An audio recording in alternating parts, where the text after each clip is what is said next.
Hey friends, and welcome to the Happy Hour with Jamie Ivey podcast. I'm your host, Jamie, and I'm so glad you're here. Each week on this show, I invite a girlfriend to join me and we chat about the big things in life, the little things in life, and everything in between.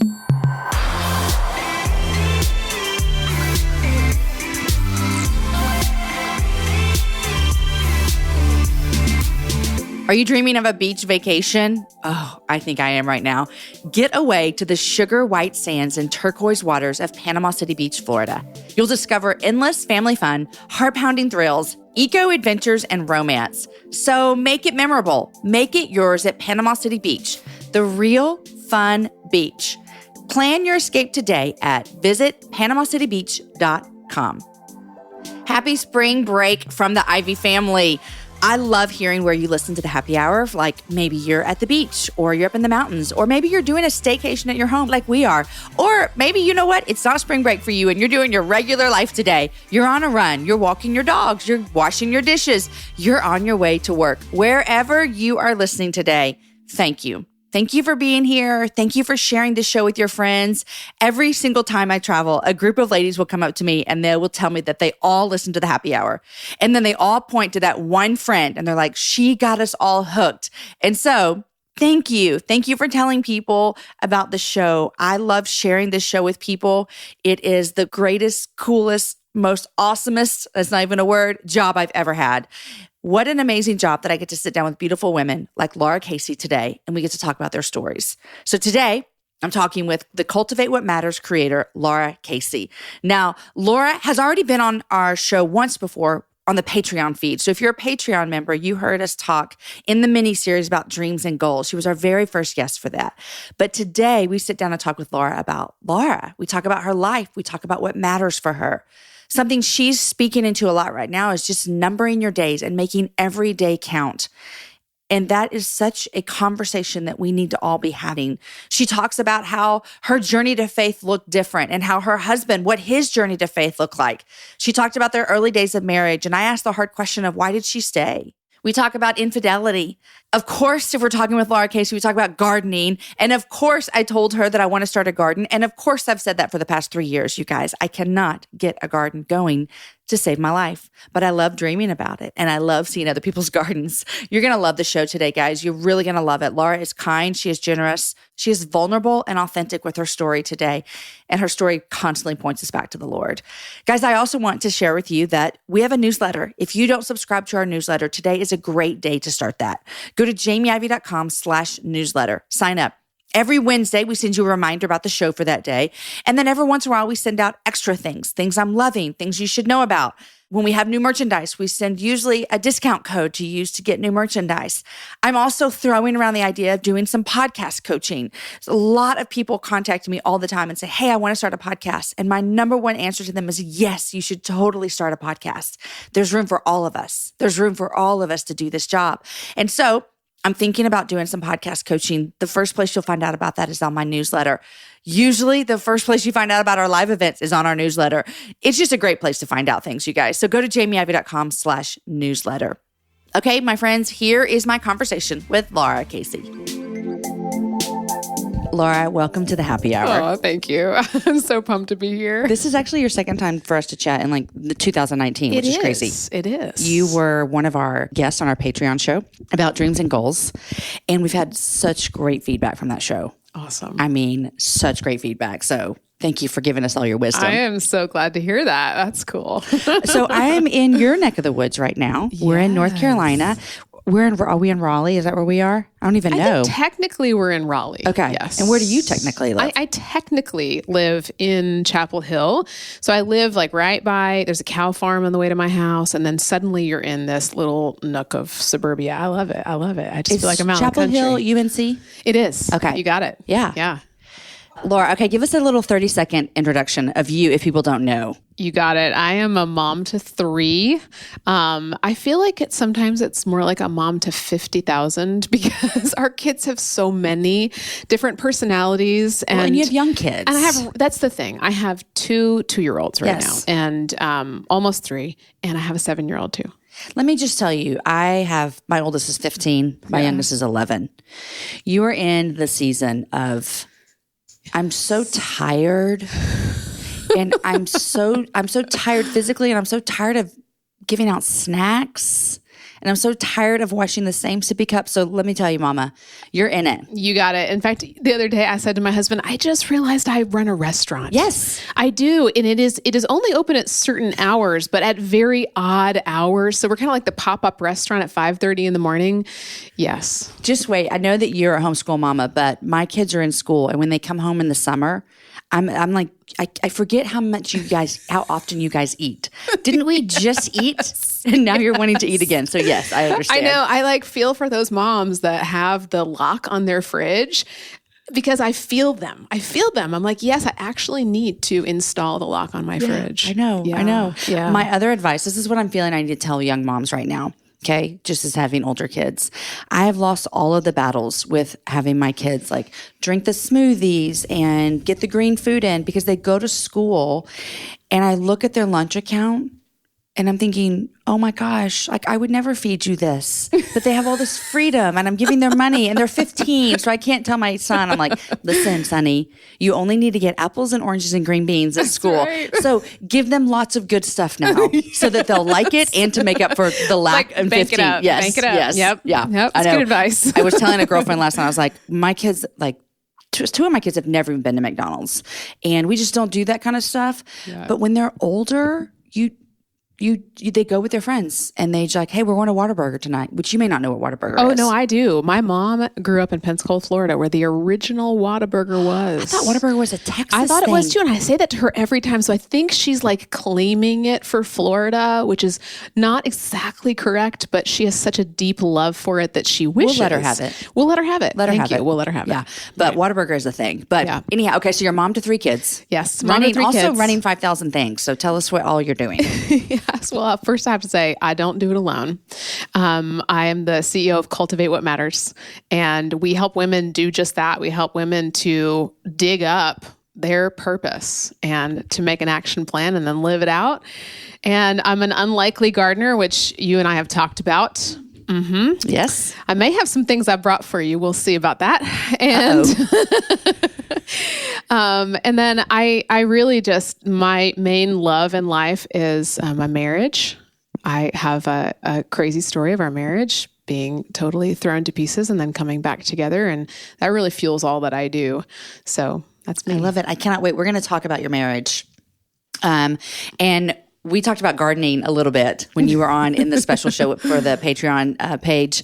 But I just want to tell you, I even had the thought that I'm wondering if I need to start with a garden or with a compost. Mm-hmm. What do you think, Laura? I think you do whatever suits your fancy because you really have to love it in order to follow through with it. So, and then I don't know, what's your vision? Well, then Tell me more. This gardening kit for a child at the store the other day. I thought, this is what I'll do. I'll get Story, my daughter, to love it, and then we can do it together. Yes. So anyhow. No, I think that's right. I feel like that's right because that's why I started it, was seeing how my daughter Grace loved to bring me little bits of herbs and things for meals. And she would just bring it up to my nose and say, Mommy, smell this. It smells so good. Or taste this. It's amazing. And that got me hooked. It helped me to see, oh, there's something's clicking in her about this. Well, I have every summer, and we're going to talk about this in your life, and I'll just tell you, 2 summers ago was probably the hardest summer for me because I was trying to balance work and parenting. It was my first time that I would have considered myself a working mother.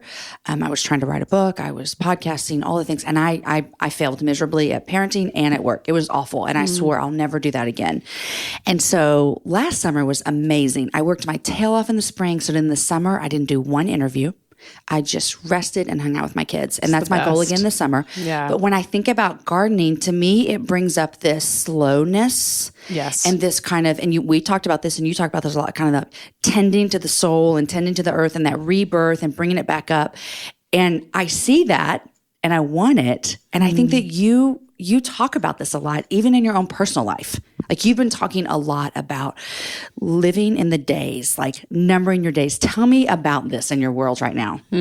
Yeah, I had this moment the other day where I was in my office and I work from home, and right outside my office window is our front yard basically. And the kids love to be out there and play in the trees and run around and dig up in my flower beds. And I just had this moment where I realized the place where I feel like life really stands still and time slows down. Because you're right. I mean, me, you, probably everybody's listening. There are things in your life that feel like move a million miles an hour. And you just wake up sometimes and you think, where did the time go?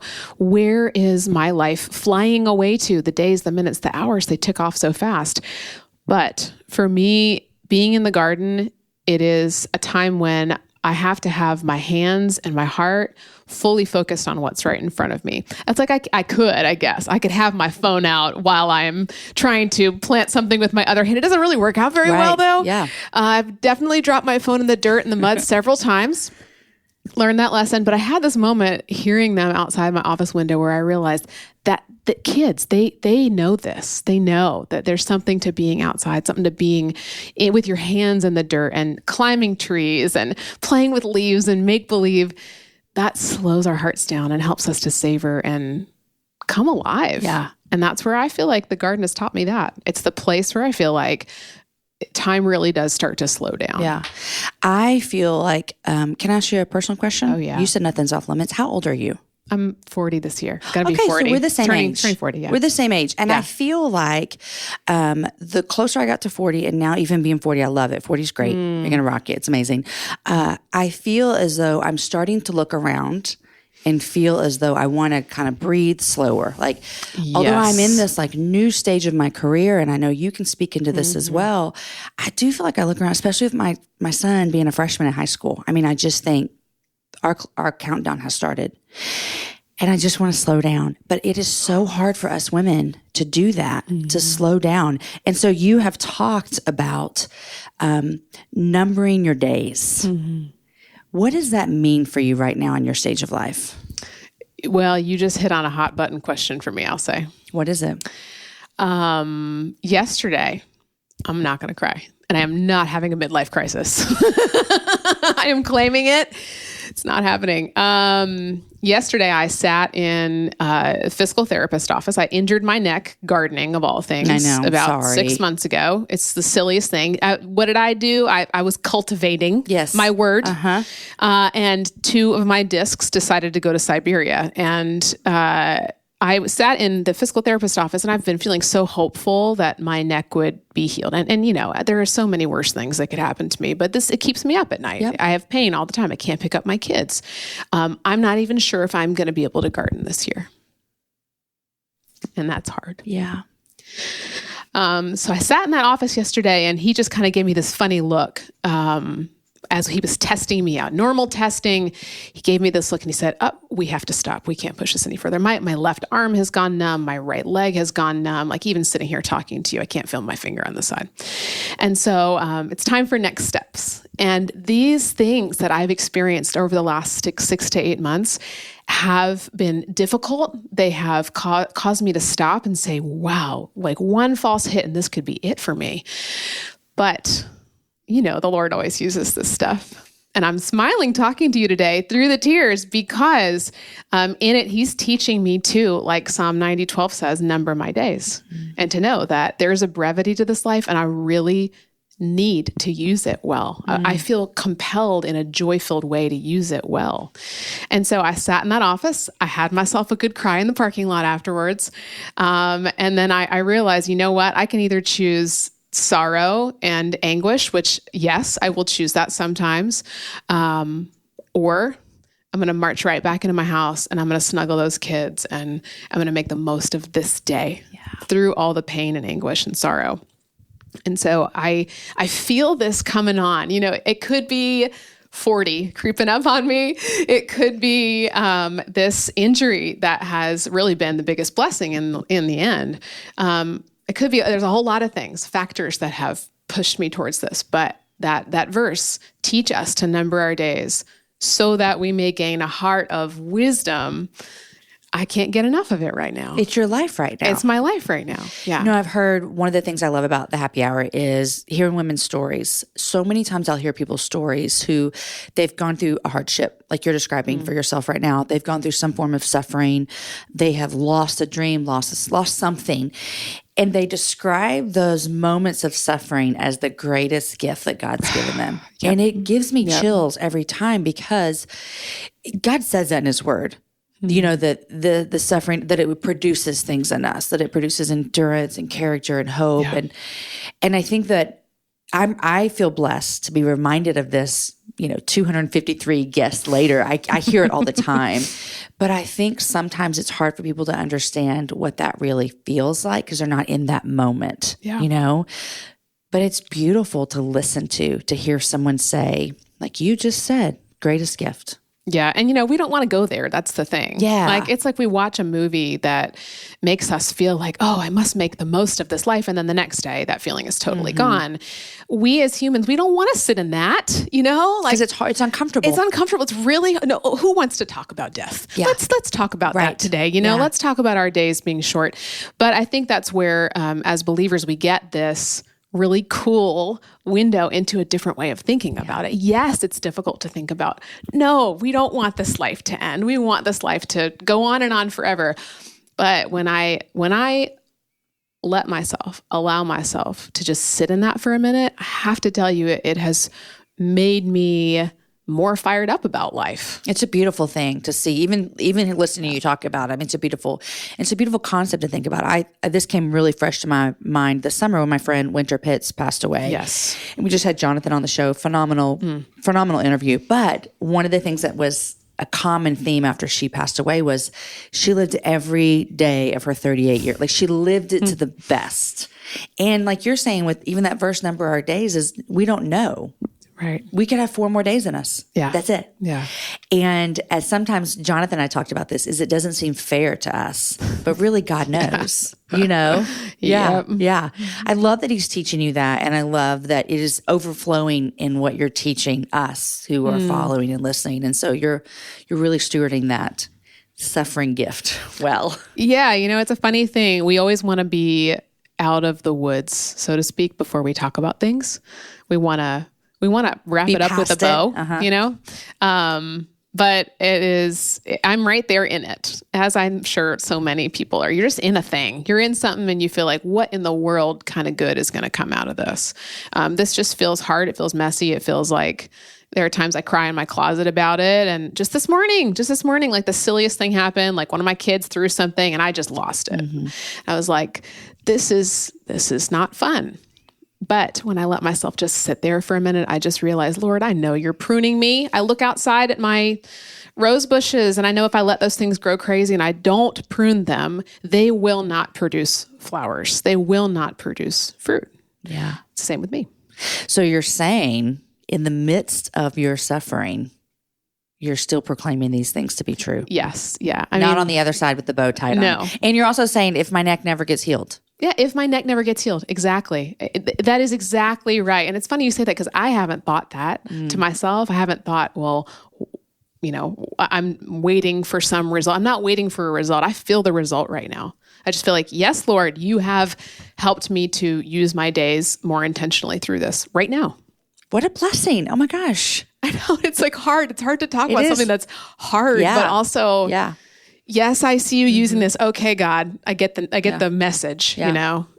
And I love that you said, because there are people who are listening who are in some other form of suffering. Right. I mean, the list, we could talk for hours about the forms of suffering that listeners are going through. But I love that you even said that I am going to just proclaim this in the middle of it. And I'm going to be okay, even sometimes with not being okay with it. You're not walking around saying, this is the best thing ever. It's not. But you're able to see the gift in the midst of it. And so. Yeah. And that's hard. I think back to even going through loss, like miscarriage. Did I see a happy lesson in the middle of that? No, I was mad. I was angry at God at the moment. I needed to grieve, So it's not to say that you're doing well if you see a good lesson in the middle of it. Yeah. It's not, but I'm grateful that I am seeing a lesson in the middle of it right now. It's so good.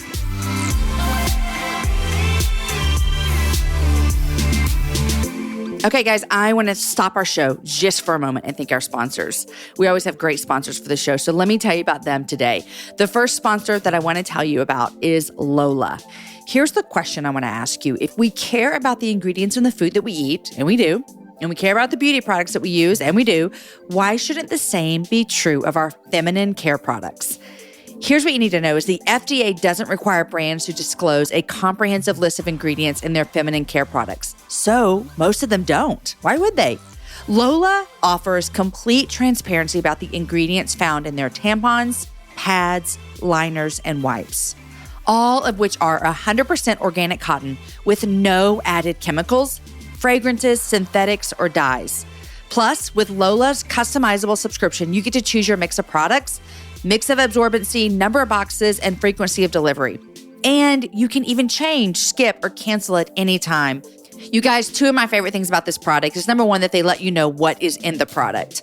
I love when companies disclose what they put in their products, and Lola does that. Second thing is I love that I can schedule these, I can cancel, I can change my order needs, and it is all delivered to my door whenever I need it. I also have a daughter who is on the verge of needing these things, and so this is important to me as a mama as well. Right now, you guys, for all of my listeners, which is you, because you're listening, you hear me in your voice, you get 40% off of all subscriptions.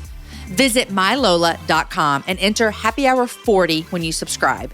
That's mylola.com and enter Happy Hour 40 for 40% off all subscriptions. Okay, the next sponsor I want to thank is Thomas Muffins. We love Thomas Muffins at our house. And in fact, I'm not kidding you. I have my breakfast right here with me while I'm recording this. I made the Tex-Mex English muffin. I'm going to put the recipe up on the show notes for you guys. But basically, it's an English muffin, an avocado. I love me an avocado. 2 fried eggs. Yes, please. Some shredded cheese. I use some vegan cheese because I'm not vegan, but I like the cheese. It's weird, I know. Plus some salsa. It's the Tex-Mex English muffin. You guys, it is so fabulous. So Thomas Muffins wants to know what your ideal morning would look like if anything was possible. Like, for example, what would your shower be like? Sounds like a weird question, but you know when you go into a hotel and you see the most fabulous shower and you think, I wish I had that in my life every day? Mine would be the kind that has 2 on each side and then a waterfall on the top. You just get in there and maybe some music would play. That sounds awesome. Another question they want to know is, what would you drink your coffee out of? Let me tell you, I am a plain Jane. Give me a really thick coffee cup and I am happy with that. Also, what kind of Thomas English muffin breakfast would you have? I have the Tex-Mex one right here on my desk. If you could smell it, you would die, you guys. Another question they're asking about you guys is, what are some great ways to weave exercise in at work? Okay, so if you work in an office, maybe you could take the stairs and maybe you could do the stairs backwards. People might look at you funny, guys, but it's really good on your muscles. So anyhow, you guys, of course, I would eat a Thomas English muffin, which I'm doing right now. I already told you what it's topped with: avocado and salsa and cheese and fried eggs. Oh my gosh. I'm going to post the recipe for you because you're going to want to try this on your next Thomas muffin. Thomas, wake up to what's possible. Okay, guys, here is the rest of my conversation with Lara. Okay, I want to switch gears a little bit. You mentioned your miscarriage and about grieving and loss, but I want to talk with you about your marriage because when we chatted before, you said, I have such a great God story about my marriage, and I'm here for that all the time. I love to see God doing miracles. And then I read up a little bit more about your story, and I'm just so intrigued to hear how God has brought you from probably, I don't want to put words in your mouth, like the pit. Oh, yeah. To complete freedom and love and healing and a beautiful God-honoring marriage. Mm-hmm. So where do you want to start with this? Because I'm here for the story time right now. Yeah, I will say that it was not overnight. I'll just start with that. It wasn't overnight. When I think about the beginning of our story, which is we got married in a rather unusual way. We met at the gym. He asked me for workout advice. That's such a great pickup line. I mean, right? come on. I laugh about it now because he's so silly. He was in flight training with the Navy at the time. And he came up to me and he asked me for this workout advice. I'm like, who is this crazy dude? Right. And he really tells me he was actually asking for workout advice. Sure. Okay. So anyway, we'll give him the benefit of the doubt. Right. We'll go past that. So we had a very quick courtship. I had just gone through a very, very painful season of life. I had been married previously, and my brother had severed his spinal cord, and my family had gone through Hurricane Ivan all within the span of 2 months. And the divorce? Yep, that happened brother, shortly after hurricane. that. Okay. Yeah, a lot of stuff, a lot of life transition. I was living in New York City, like had this great job there as a personal trainer in Manhattan. And when the hurricane hit my family, it was just like my life flashed before my eyes, and I dropped everything. And I moved home at the age of like 22 or 23 after college to be with my family. And so I had gone through this crazy season. I was in the middle of therapy trying to work through all this stuff. It's just really raw place. And in walks this handsome Navy gent. And we had a very fast courtship. And I remember on our second date saying to him, because of all that I had been through, and this would probably freak out anybody, I said, look, I am not the kind of person that you date. I am the kind of person you marry. Because I was not about to have another difficult situation, or more so, I just didn't want to go through anything that wasn't going to be forever. Yeah. Okay. So tell me about your faith right now. Are Yeah. you a believer in this point in your life? I would have said I was. Okay. I grew up in church. Did not grow up in church. Okay. No, did not grow up in church. My grandfather was a really significant influence on my faith. He was a preacher and led the singing at church, but my mom, the generation after that, did not. Burned out by church, did not take us to church. So I had this kind of secondary influence from him, and he ended up living with us when he got a little bit older. So that was a big influence on my faith. But no, I was not going to church. Faith was not strong. And then when Ari and I met, he grew up Jewish. And so you can imagine these two, like, fledgling faith, Orthodox Jewish background. Practicing Jewish background, or just not kind practicing, but parents, J-date, the whole thing. Okay. So you gotta, you just have said to follow. J-date. I don't know what that is. Let me explain. I was going to let it go, and then I thought this might be crucial. It's crucial. And I am only giggling because, because he was so in this world before. J-date is like the Jewish dating site. Okay. So, got it. yes. So that was really the expectations that his parents had, which is totally understandable. Yeah. Mm-hmm. And when we started dating, it was very fast after that. So he ended up getting moved to a new military base in California. And about 5 months into us dating, we had to make this decision. Are we going to keep this going or not? This was also at the height of the Iraq War. And so it was very common for couples to get married in like a quick little ceremony so that you could have rights to know where your boyfriend or spouse, whatever was. And so we said that. We said, well, we want to keep this going. We've fallen in love. We think we're going to get married one day. Let's just have a little quiet wedding in Las Vegas. Okay. And so on the way to California, I know. Okay. No, I love it. On the way to California, we got married in Las Vegas at the Special Memory Wedding Chapel right off the Strip. Who was your witness? That's a great question. He actually, Ari had some friends who grew up in Los Angeles. And I was so hoping you're going to say like an Elvis impersonator I know. or He something. really wanted to do Elvis, but I just couldn't go that far. Yeah, exactly. I think that's good. You stood your ground a little bit. I did. And this was very out of character for both of us. And we're both very type A, I suppose you could say. Like, he's been on this straight and narrow path with his career, and this was definitely out of my realm.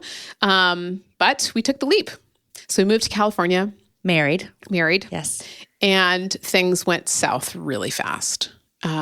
Suddenly we are living together, trying to do marriage while he is working, 24/7. Flight surgery is not an easy thing. You're waking up at 4 a.m. and not coming home until really late.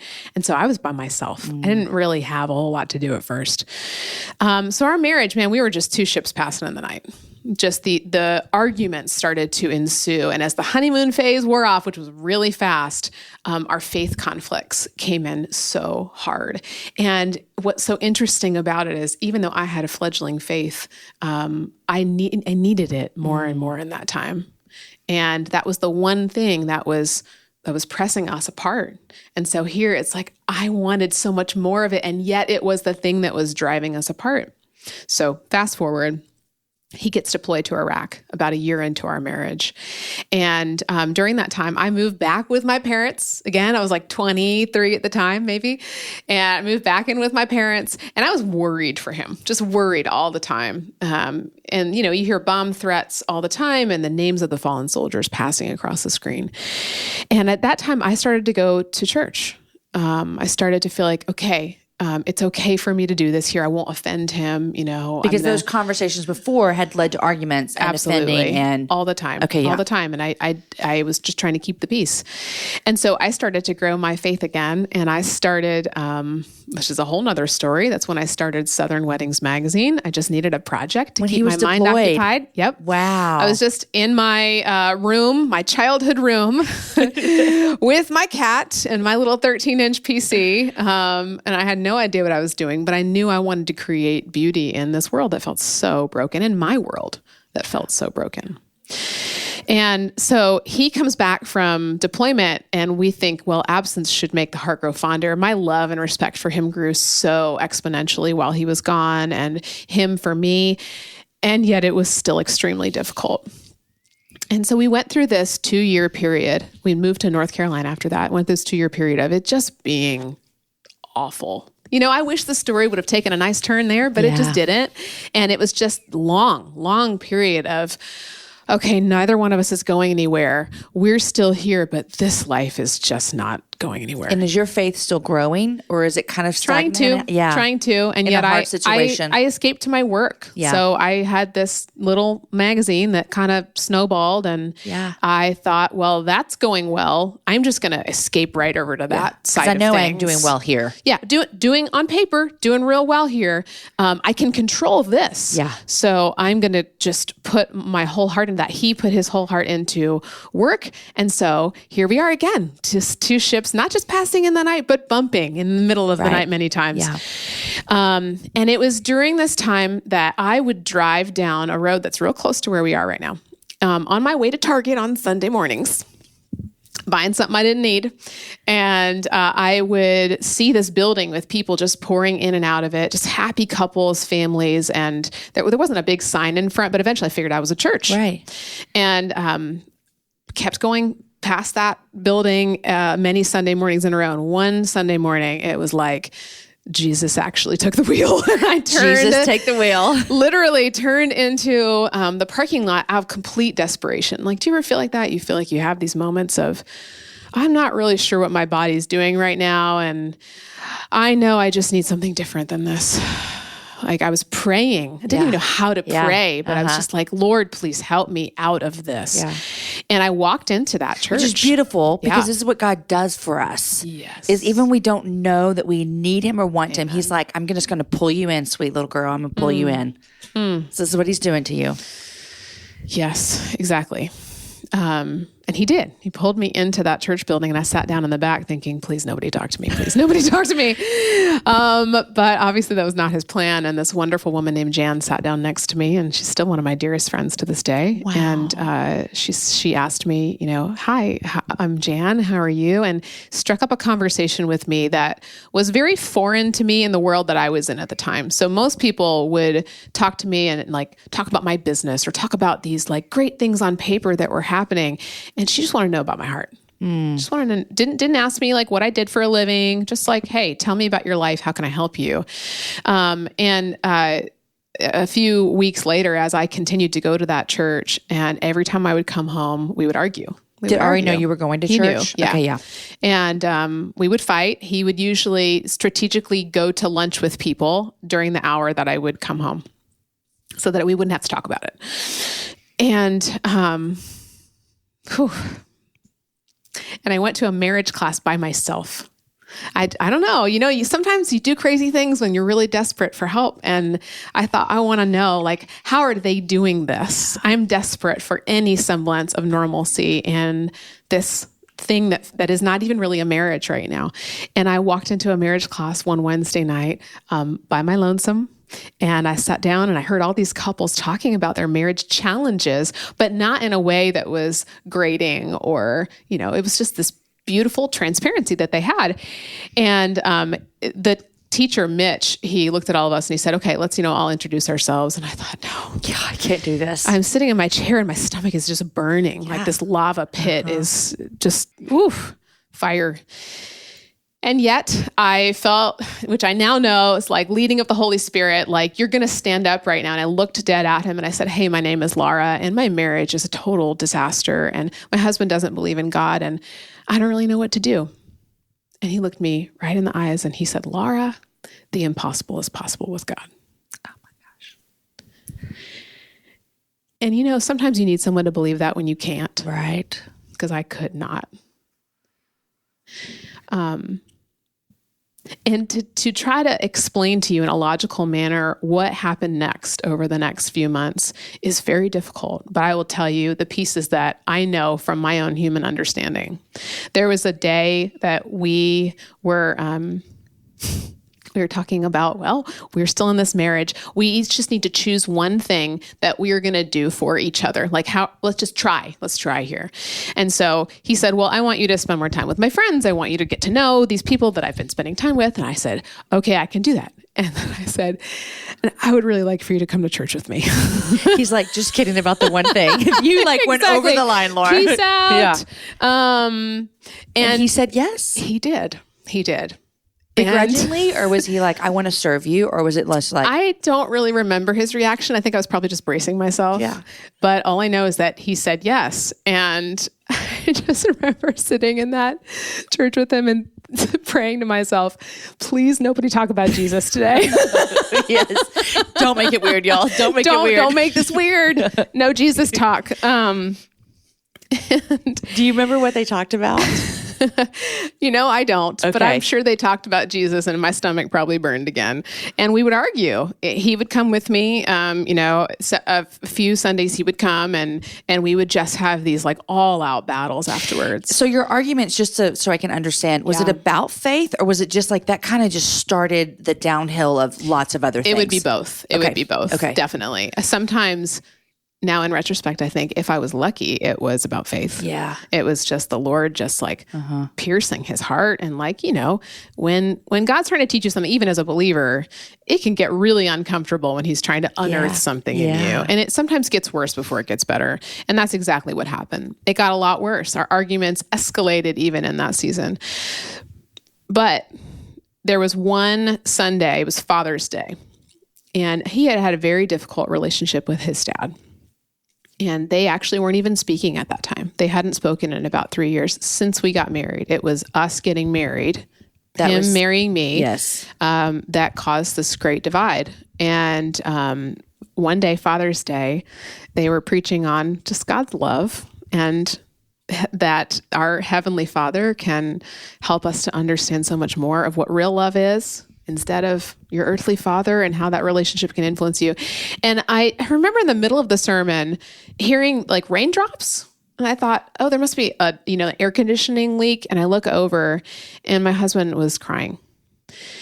And I just remember seeing that little thump. And then I thought to myself, no, just keep your eyes straight ahead. Don't ask him about this. Don't flinch.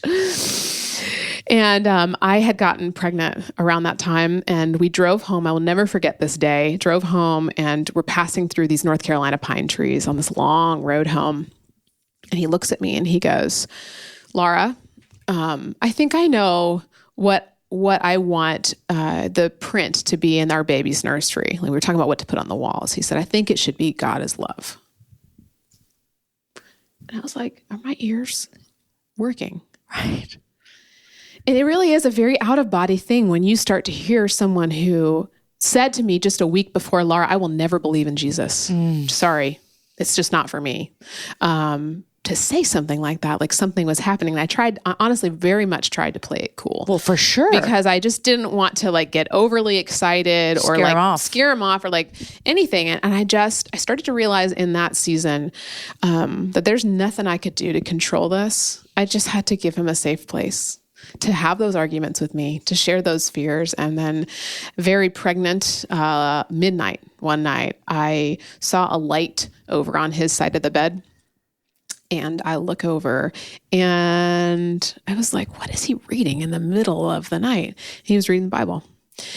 And I mean, again, there are so many little like God winks in this story, and also extremely difficult things. I'm telling you the good stuff. Yeah. But for anybody that's listening, I feel like the heartache that you go through, not just in faith challenges, but just in marriage. I'd be here all day if I was going to tell you all the things that happened in between that. But my husband did become a believer. And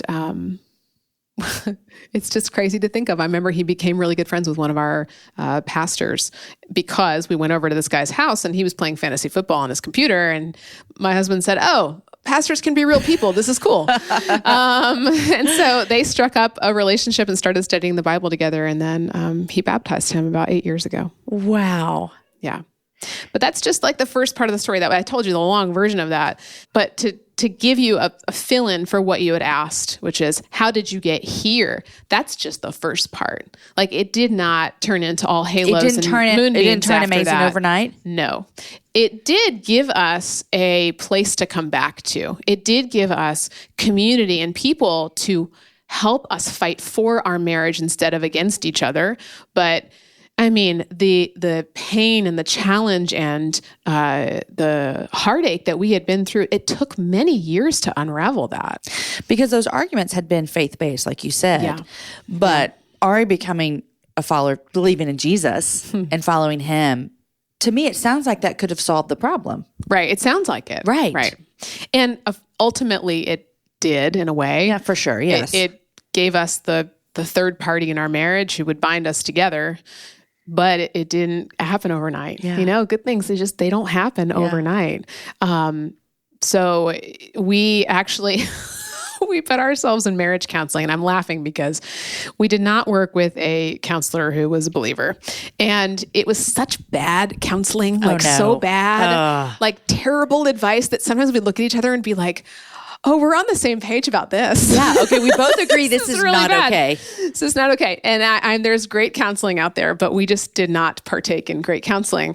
But we did so many things, whether it was we joined a small group, we tried to learn from older couples. We still do this. I think one of the most beneficial things that we did was becoming friends with couples who'd been through it. Not couples with like perfect marriages, but people who had really been through it and who were willing to sit with us in the muck. And then that doesn't happen overnight either. We had to reach out and say, "Hey, can we go to dinner with you? Hey, can we go to dinner with you again? Can we watch your kids for you?" Because we knew that we needed it.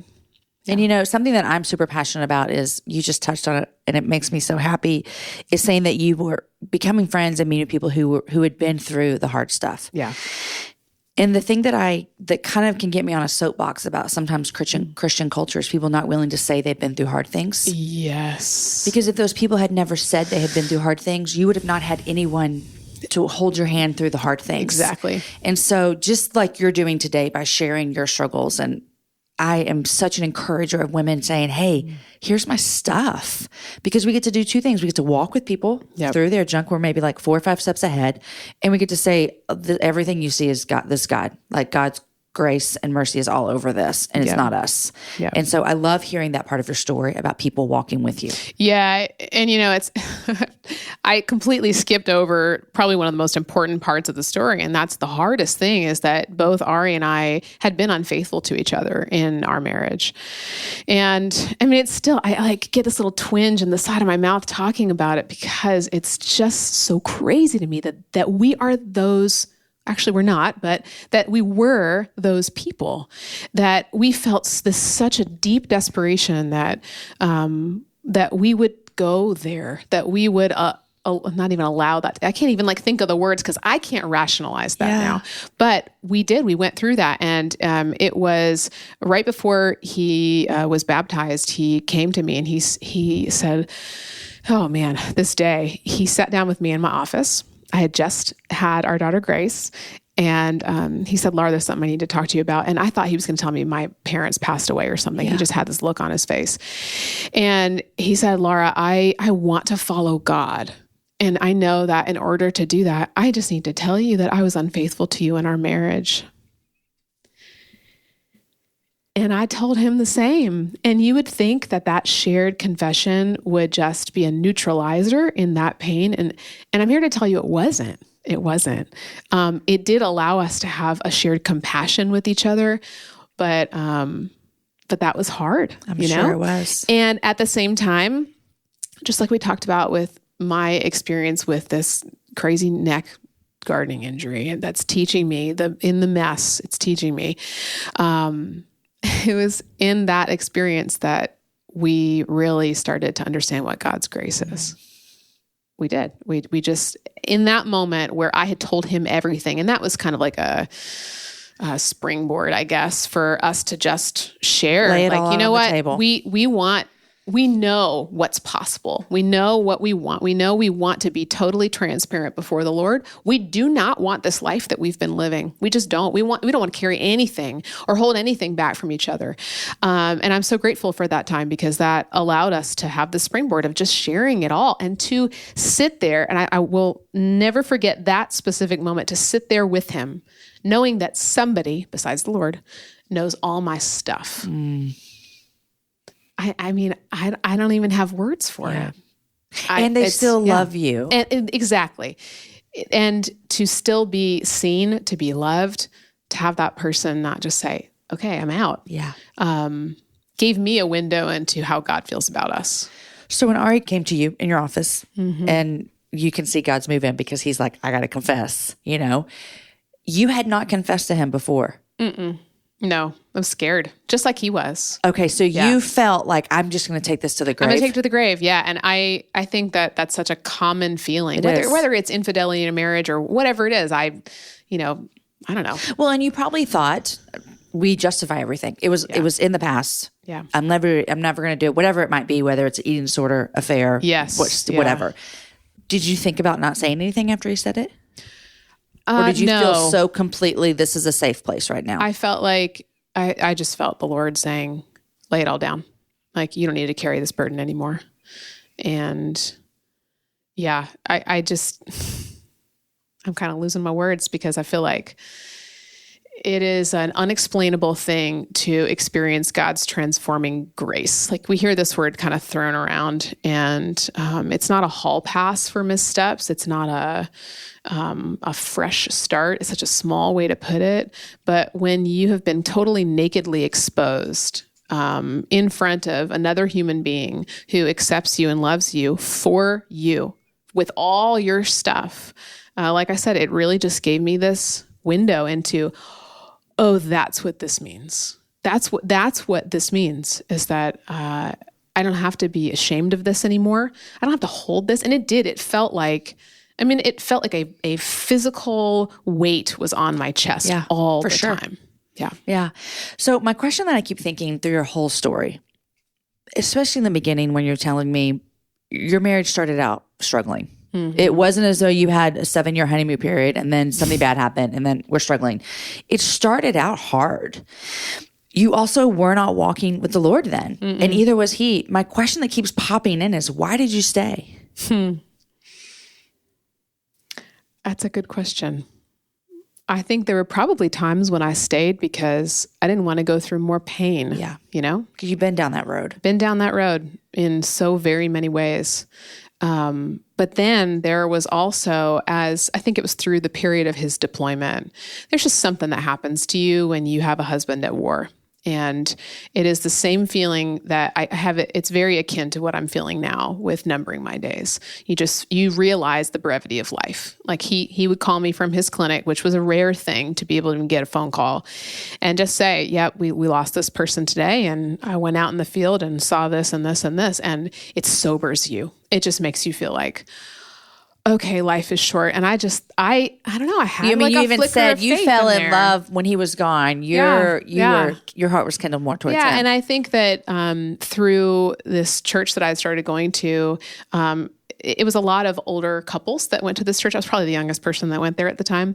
And they would write me weekly letters and they would write me cards every week, just praying over Ari. They knew that our marriage was in turmoil. I shared that with them. And so somehow their prayers really carried me. And it was just like the teacher in that class, Mitch, him saying to me, the impossible is possible. Someone else needs to believe it when you can't. And that's where I feel like my heartbeat for all I do comes right now is I want to be that for that girl who cannot believe it right now. And can I predict her future? No. But at least I can be here to say, I believe in the Lord's miracles. I have witnessed them. My husband baptized my father at the age of 77, like a year after he was baptized. And I just keep seeing them over and over and over. I will be witness to those for you when you can't. That's so great. A couple of things that just stand out just beautifully in your story.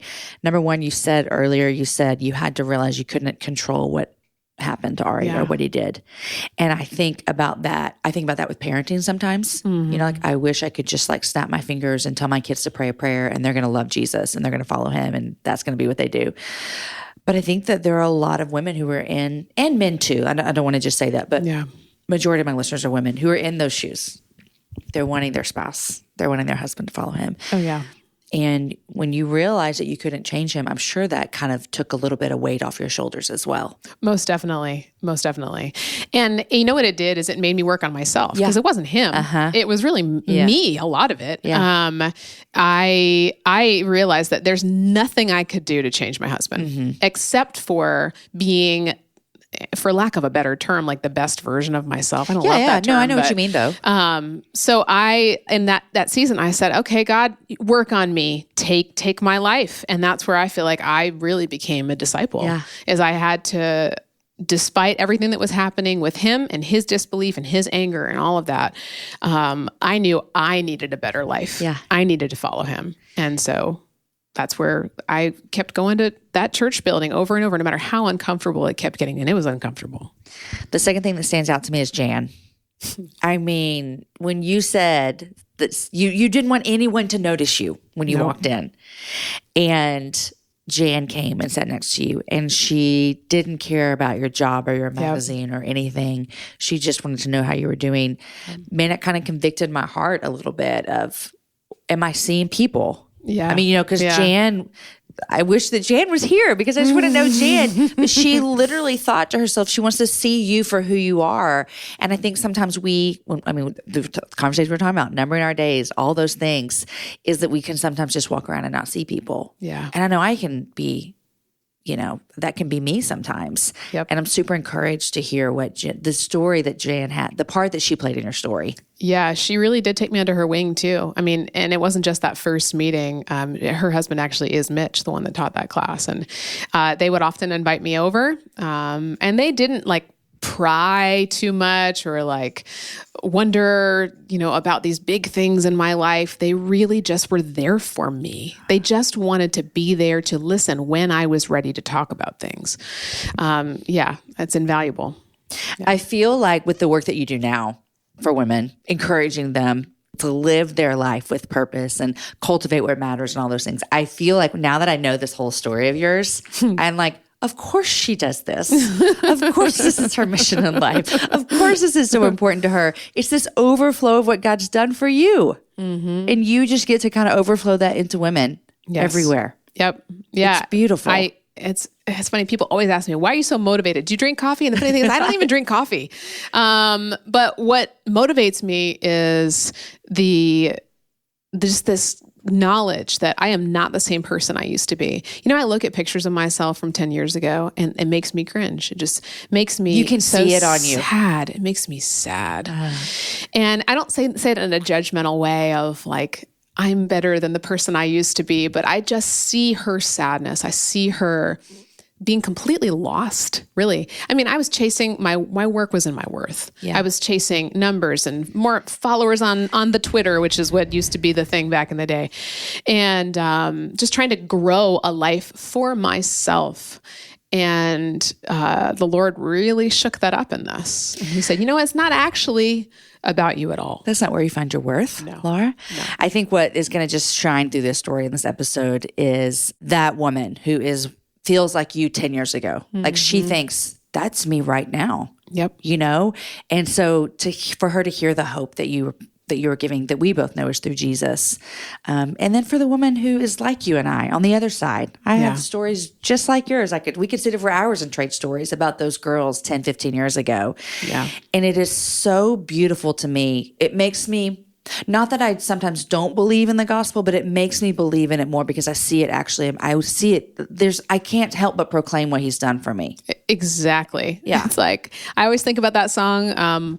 I know I wasn't supposed to talk about it, but I couldn't keep it to myself. I don't know that song, but keep going, girl. No, my voice is not there today. But I feel that. I wake up some mornings and there are mornings I forget. I mean, there are weeks I forget. And I feel like I'm going through the motions. Then I have to check myself and say, Lara, why are you doing this work? Yeah, what's my motive? Why are you doing motherhood? Why are you doing marriage right now?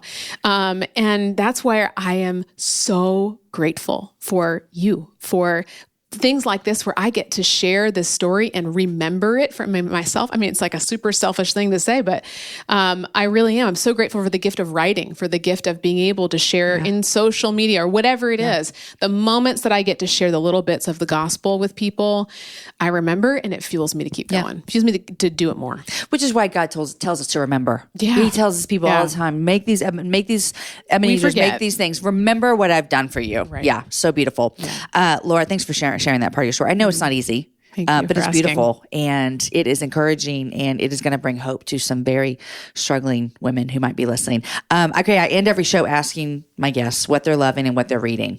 What are you loving these days? It's not coffee because you told me you don't even drink coffee. I know, I'm such a weirdo. It's okay. I was reading right now. I'm reading God and Money, which is a gut-wrenching, life-changing book. And it is, Ari and I are reading it together, and it's just been teaching us so much about stewardship, for lack of a better term, and really just that everything is God's. And it's a book about giving, essentially. That's awesome. And it's challenging us. It's good. Yeah, it's been really good. That's good. What are you loving? I'm really loving my son being in this phase of, it's going to sound so weird. I don't know why this came to mind. He's wearing undies for the first time. Did you put them on backwards? Oh yes. On his head, backwards. Yes. We wear them as masks. He's very into the undies. Yes. So that's what I'm I remember when I had little boys and all their undies were like, the briefs. Yes. And they have not designs, that's a weird word, characters. And they put them on the back. Well, they always want them on the front. So I'm like, we need some undies designed for 2-year-old boys with the character on the front. Oh, it's the sweetest because then thing. They will love it. And then he just comes out like he's a prince. And he says, Gracie, look at my undies. It's so cute. So sweet, so sweet. Well, Laura, thanks for coming on the Happy Hour. This has been a joy. Thank you. Really appreciate your wisdom and your stories. And so thank you so much. Thank you.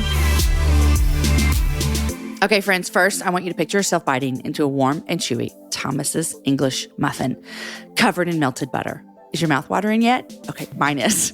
Now, I want you to imagine the endless possibilities of a warm and toasty Thomas's English muffin. So first of all, here's my question to you. Is it possible to make a butter hot tub? Yes, my friends, it is. It's called a Thomas English muffin, and it's possible thanks to the nooks and crannies texture. Guys, Thomas's English muffins. Wake up to what's possible.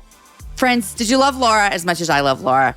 I mean, she just was so honest with us, and that honesty points us to Jesus. I cannot express that enough, is that when I'm asking women to be vulnerable with their stories and share their stories, it's all for the sake of pointing us back to the Lord. And she did that so beautifully. Also, can we all be a friend like Jan was? I want to be Jan. I want to be Jan. Maybe this week, think about who can you just not ask when you see them at church or at an event or at school or at work. Hey, what do you do? Or what's your name? Or how are you? But ask about their heart. Oh my gosh, Jan stepped into her life and what a difference it made. I love stories that have a key character like them in that. This week it was Jan. Remember last week, the episode was Shruti Parker, her friend Faye in 8th grade, who just invited her to Bible study. I love it so much. Today's show was edited by Chris with Podshaper, and the music was developed for the show by Matt Graham. Show notes were written by Aki Slockers, and the whole thing is organized by Lindsay Sweeney. Next week, my guest is Jennifer Welker. Jennifer was brought to me by a mutual friend that we both have, Becca. And Becca was like, hey, I have this friend and his sister has a beautiful story. I think she'd be good on the happy hour. So Lindsay and I did our investigation, and yes, she was phenomenal on the happy hour. Next week, you're going to hear as she sat down with me and shared her story.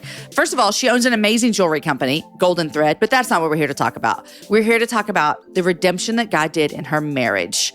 Jennifer walked through a couple of years of infidelity in her marriage, and she tells a story. She tells a story of what that was like, how she got there. She talks a story about how she got out, and she tells a story of what life looks like now. Let me tell you, it has God written all over it. If you have ever wondered if God is in the business of redemption, you will be reminded of that so greatly next week. And this week with Lara. Oh, I love this show. I love these women. I love bringing you their stories. You guys, enjoy your week. Share the show with a girlfriend. Have a happy hour with a friend. And I will see you back here next week with my friend, Jennifer Welker.